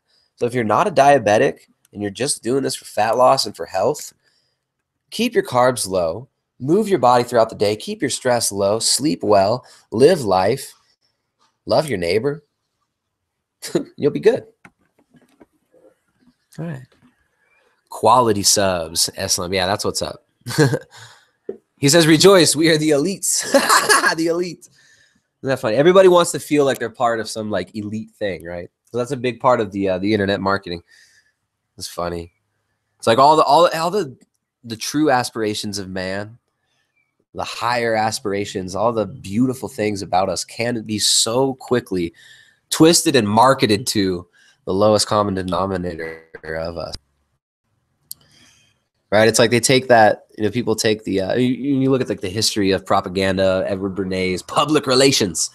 It's really interesting. It's actually, it plays on the tribal nature of human beings, the want to belong, the want to feel, you know, the desire to feel desired. I want you to want me, right? It's like that's a natural thing. You want to be accepted by the people around you. It's connected with survival, but there's so much, it's deeper, right? All the neo-Darwinists love to turn everything into, it's all just survival of the fittest. And obviously I'm the fittest because I survived. You know, this intellectual pride starts to come in. Philosophy's crazy. Life is amazing. But yeah, I mean, the want to belong, to feel like you're a part of a group, you know, I mean, you see people turning their diet into that, you know, the keto group, got to be part of the keto crew. It's interesting. And you look at how they marketed rock bands to people, right? Like people, their whole identity is all based around, I mean, you get the fitness thing too, which is funny. Like your whole identity is based around fitness, right? Like, oh, I look ripped, or I go to the gym, or I'm healthy, I'm a vegan. Well, I don't know. Here at Primal Edge Health, we're human. We want human subs, not bots. And we do our damnedest not to make content that's just based around sucking off the algorithms, right? We're not trying to just please the algorithms and suck from the teat of what Google and YouTube say should be popular. Right? Okay.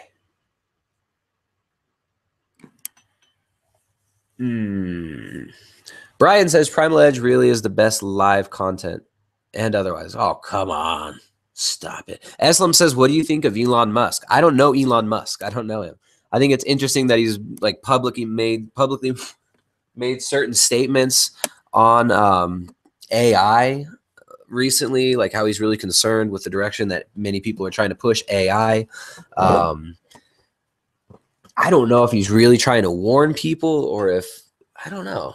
I don't know who is Elon Musk, right? Like, we don't really know who this guy is. It's just like any public figure like this. It's a mythological figure to the masses. Remember that book, Philip K. Dick?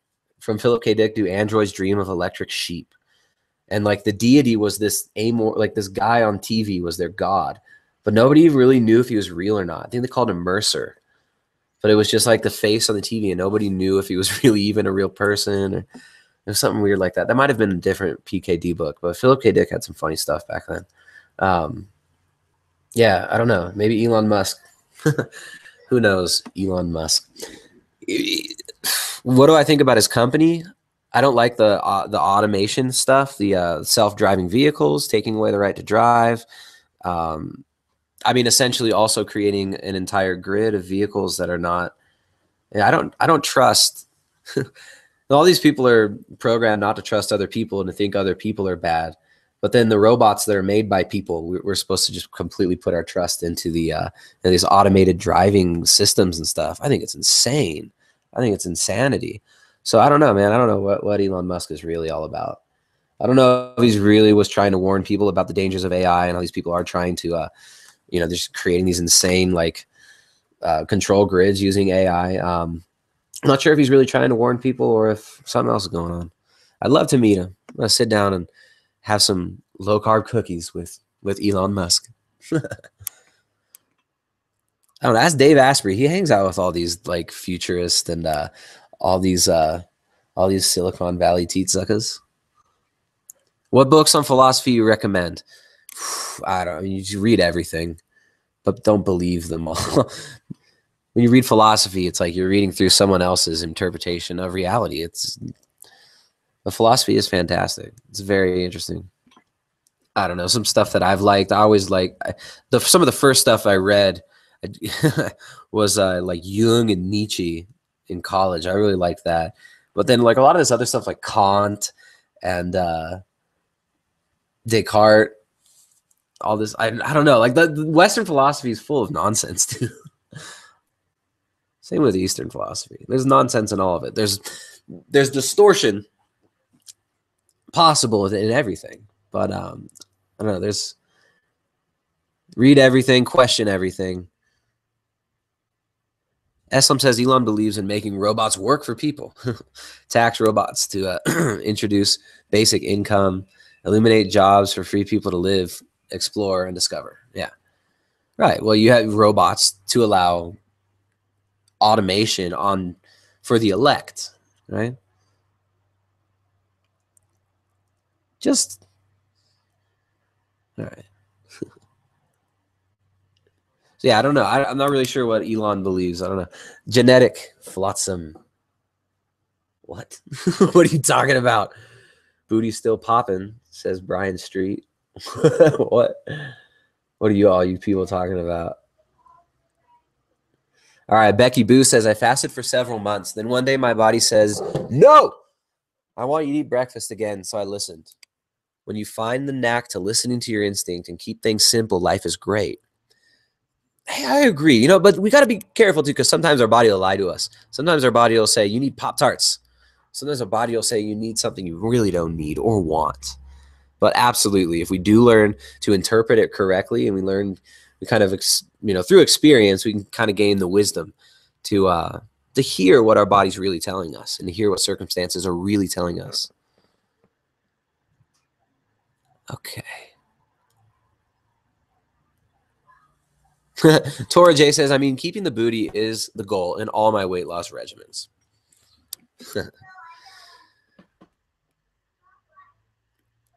Genetics Flotsam mentions a book called Faith in Our Fathers by Philip K. Dick. I haven't read that one.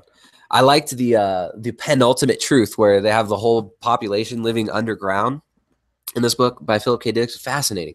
So the entire population lives underground and they're in complete fear of what's above the ground. And it's a lot like Lucas's first film, THX 1131, 1138, which is actually a fantastic film. He made it before he made the steaming pile of pop culture nonsense called Star Wars. But this was like an actual legit sci-fi movie. It was very dystopian. Of course, why are they always dystopian? Why can't we get like a sci-fi movie with a nice, happy future? It's always got to be dystopian with Hollywood, right? Always programming this negative fear state, which is very important. But yeah, in this book, it was like the entire population lived underground in fear of what was above the ground. They were told that it was a wasteland and all this, and they just basically lived as like slave automatons underground. But then some of them discover that there's actually a thriving world above the ground, and that's kind of the basic essence of that book, which is really interesting. And there's similar themes like that in all of Philip K. Dick's books. He was very paranoid and had a lot of crazy experiences. I really liked his books though, as far as like just sci-fi, like good sci-fi books. Philip K. Dick is fun. All right, everybody. Tora says you're about to lose base status. So I hear you don't like Star Wars. I grew up on Star Wars. I mean, Star Wars, I used to think that Return of the Jedi used to be my favorite movie. Return of the Jedi was my favorite movie as a kid. I would have said that. Like if you'd asked me up to the age of like 11 or so, I'd probably say Return of the Jedi. By far, favorite movie. But I watched those 3 original Star Wars films again with my wife because she had never seen them. And we were just laughing the whole time at how corny they were. The first film had some really good stuff. Like it was kind of some experimental filmmaking in a lot of ways, in the way they shot some of the droids and stuff like that. Like the first Star Wars had some interesting stuff. Storyline had some kind of interesting stuff. They played on the population's desire for spirituality, right? So they sprinkle in a little bit of Eastern mysticism, and everybody flips their shit. You get the Force. Ooh, the Force.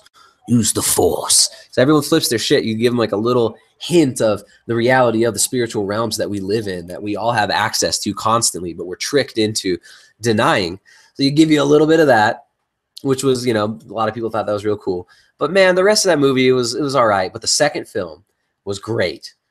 What was that called? The Empire Strikes Back, like kind of like really good film. Pop culture too, but still good movie. And the ending was great with the hand getting cut off and I'm your father, no, and then Han Solo's frozen. Great movie. Return of the Jedi, watch that again. It's a steaming pile of filth. It's crap. I mean, how many times in Return of the Jedi, how much screen time is spent with Han Solo and Lando Calrissian looking at each other longingly and smiling and flittering their eyebrows like, oh, Han, you old pirate, you. And then like Han and Leia's stuff is super awkward. Everything about it, like the storyline, it's super rushed. There's nothing like that. The end of it was horrible too. Like the demise of the Emperor. The Emperor's got lightning fingers. Luke Skywalker can levitate shit with his mind, can pick up X-Wing fighters with his mind. But Darth Vader picks up the Emperor and just suplexes him like Hulk Hogan into infinity, and the guy dies. That's the end. Terrible. I mean, Luke was 10 minutes before that. Luke is levitating C-3PO, the golden robot, and the Ewoks think he's a god, and they're bowing to him. And he's levitating stuff with his mind. But the ultimate dark side dude who trained Vader, who's got lightning fingers, that guy just got picked up and dropped down a hole, and he's dead. It was whack.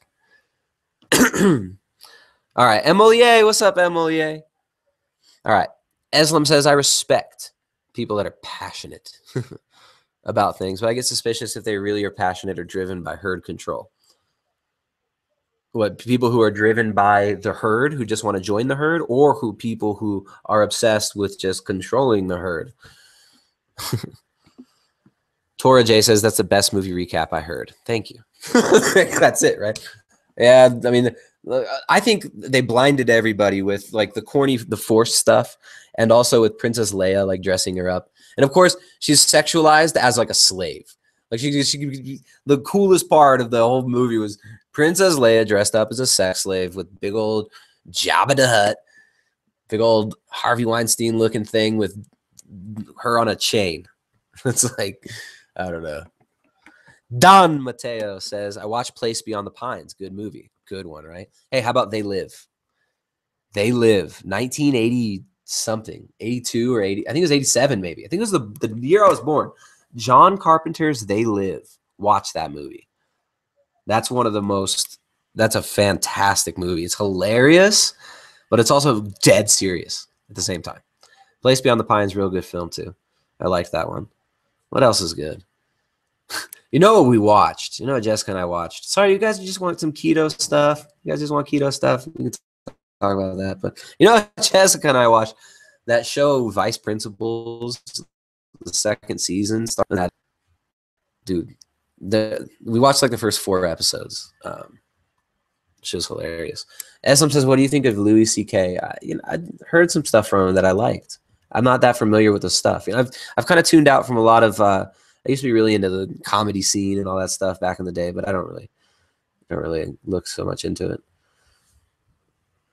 Genetic Flotsam says, They Live's got the best fist fight ever. Yeah, it's got the best fight scene from any movie ever. Rowdy Roddy Piper versus what's that guy's name? That black guy. He's trying to get his friend to wear the glasses. He finds the glasses. He puts the glasses on. He sees shit for what it is. He tries to get his friend to wear the glasses, and his friend wants to kill him. But it's a fantastic allegory. That the fight in They Live is really good. It's like a 5-minute fist fight, and they're just beating the crap out of each other.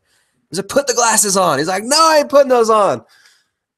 He's like, you're crazy. I'm not putting those glasses on. They just had the most knockdown, drag-out fight for 5 minutes of screen time, and it's like a wrestling match on concrete, and it's beautiful. I'm gonna watch that movie. The next movie I watch is gonna have to be They Live. There was something else I wanted to rewatch too, but I forget.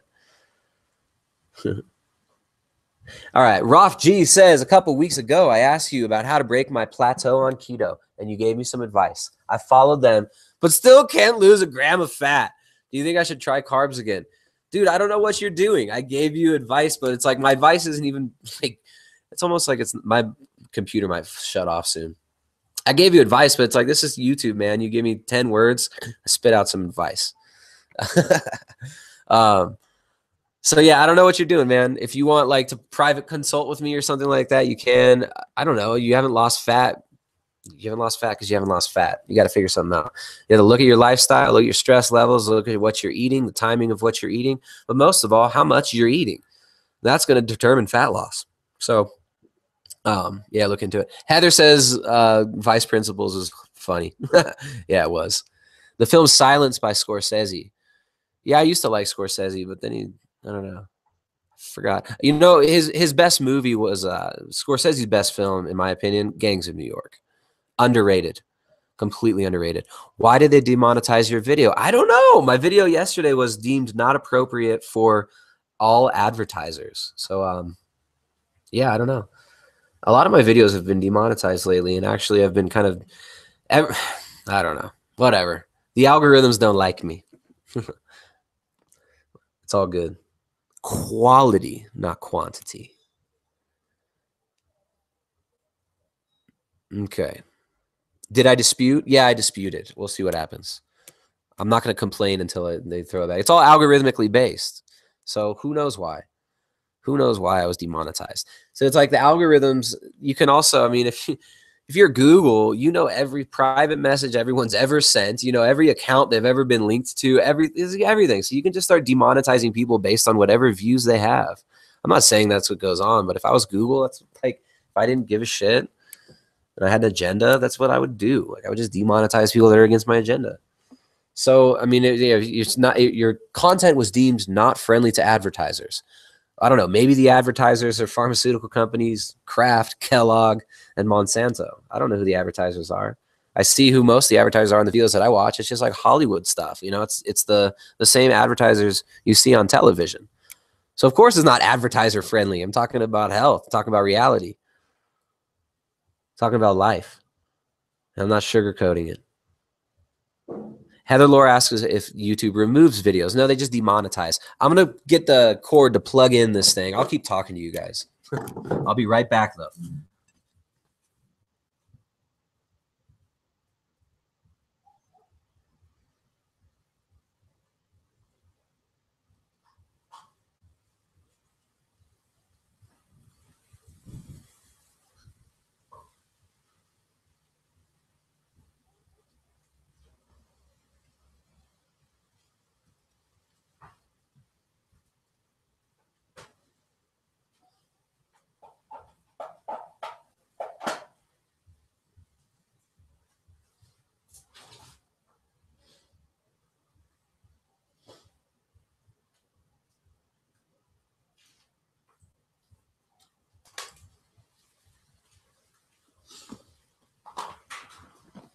I'm back. All right. All right, we're back. Stuffed my face with a keto cookie real quick and plugged in my computer. All right. Michelle says, gee whiz, I hope I didn't defund you because I'm totally against big ag. All right, look, here's what it is. If you're putting out if you're putting out content on YouTube, you can't be relying on the monetization of that content to feed you, right? Because you can be cut off at any time. And YouTube is a private company with the right to censor whoever they want on their platform, unfortunately. And they're doing it openly. All right, Anna says, Tristan, I'm confused with the carbs. I mean, how can, for example, Freely the Banana Girl eat so much fruit and be that lean? What's going on? Well, carbs don't make you fat. Eating way too much food makes us fat. Eating excess carb with excess fat makes us fatter. Carbs are not the problem. You can eat a super high carb diet and be healthy. Most people eat a super high carb diet are not healthy. I think Freely the Banana Girl is like, obviously, you know, her and her boyfriend Durian Rider are some of like just the most shining examples of sick psychopathic narcissists on YouTube. I mean, they're literally, and there's loads of cult leaders like them all over YouTube. There's another group of these vegans, like these the Melanation. Have you seen the Melanation? Nature Boy, your boy Nature Boy. The black man is superior because we got melanin, and like all this like crazy mixing of this like new age philosophy with vegan religious nonsense. And it's crazy. Like, full on started a cult and brought them to Costa Rica. Tried to bring some of them to Ecuador at one point. Weird stuff. So yeah, I mean, how did I get to that? Oh, the vegans, the crazy vegans. There's all kinds of crazy people doing all kinds of crazy diets who are all kinds of crazy skinny. Just because Freely the Banana Girl eats 1,000 bananas a day. She's admitted she's not vegan because she talked about her human semen consumption and how high that is. And that's a high protein, non-vegan food, if you ask me. And I'm not just being disgusting. I'm sorry for those of you. Like, that's what these people talk about. This is like the content they put out. Yeah, I mean, just because Durian Rider Freely can eat 100 bananas a day doesn't mean it's healthy for everyone. You know, fat loss, body composition really actually is affected by caloric intake. It is like it's affected by caloric intake. It's you know, it's not just, oh, well, you ate carbs so you're fat. Carbs combined with, all right, high carb plus high fat, you're going to be creating inflammation. You're going to be overloading the body with sugar that it can't deal with. And you're going to become insulin resistant, and you're going to store fat. High carbs without high fat, you actually become insulin resistant in the liver, but not in the peripheral tissues. High fat makes you insulin resistant in the peripheral tissues. Now, let me put this into context. You eat a bunch of fat. You're eating a high fat diet. You're using fat as fuel. You're going to become insulin resistant in your peripheral tissues because your body doesn't want to use carbohydrate in your peripheral tissues. It wants to save them for when it's necessary. So you become peripherally insulin resistant. But then if you're eating high fat, you're causing peripheral insulin resistance, and you're eating high carb, which is causing hepatic insulin resistance. You're going to be storing all kinds of fat all over the place. All right. Too many semen eating jokes here. So I'm sorry, guys. I had to say, I don't know why that came in. They're toxic, right? They're crazy. But look, all right, if you want pure entertainment, like YouTube, like crazy YouTube entertainment, I'm really interested. Of course, I'm fascinated with 20th century history. Like Jim Jones and all that stuff. I read about like all the cults and the connections to intelligence agencies and stuff, and just all this fascinating 20th century history. I love it. But look at the melanation people. Look at the guy. Check out Nature Boy. Nature Boy something. I think he just left Costa Rica, and funny stuff, funny group. It's sad. It's heartbreaking, right, to see people, feeding on the spiritual aspirations of the broken, the weak. So I'm not saying like I think it's funny. Like it's actually really sad, but fascinating to look at this. The Nature Boy vegan cult. I don't know if anyone knows what I'm talking about. Melanation. Heather Laura says, I don't know how she consumes so much food a day. She said she would eat that much. Who? Oh, okay. Yeah, I don't know. So I don't know. What I'm getting at, you can eat high carbs and be healthy. You can eat high fat and be healthy, but you're probably not going to eat high carbs and high fat and be healthy. Excess calories are always going to create a systemic insulin resistance, and excess calories will create inflammation throughout the body. So if you're just eating a bunch of fruit, very low fat, very low protein, stuff like that, yeah, of course you can be skinny. Are you going to be really healthy? You're going to be thriving? You're going to have proper hormone levels? You're going to have enough sex steroid hormones? You're going to have enough cholesterol to create vitamin D when you go out in the sun? I don't know. I've done higher carbohydrate vegan diet. Was not sustainable for me. I don't think it's a healthy way to live or to eat. And I actually, I'm not going to go that far with it. Anyways, calories do count. She says what I'm getting at from the whole thing is calories in, calories out. Yeah, sure, calories in, calories out, but also different macronutrients affect you differently, right? Protein induces satiety. Fat can also help with satiety. Carbs tend to create a hormonal situation where we want to eat more. When we get in enough protein, though, regardless of fat and carb intake, we tend to self-limit all other calories. So get sufficient protein, focus on getting that protein in, and that usually makes everything else fall into place a lot smoother. All right. All right, everybody. I'm about to bounce. It's 3:19 here in this beautiful little valley where the sun is popping through the clouds in the mountains of Ecuador. It's been nice talking to you guys. I didn't say focus on high protein because how do you define high? Sufficient protein. And I've said it several times through this broadcast, but it's 0.8 grams per pound of lean body mass, Sarah J. So I'm not saying high protein. I'm saying get enough protein. 0.8 grams per pound of your lean body mass. And I'm not just saying, oh, yeah, just count your calories and you'll lose weight. It's about strategizing. It's about making those calories count, right? So if you make all the calories you eat count, you spend a lot less energy trying to count them calories. PJ Mo says you should be a billionaire with all the value you give. Well, thank you. I appreciate that.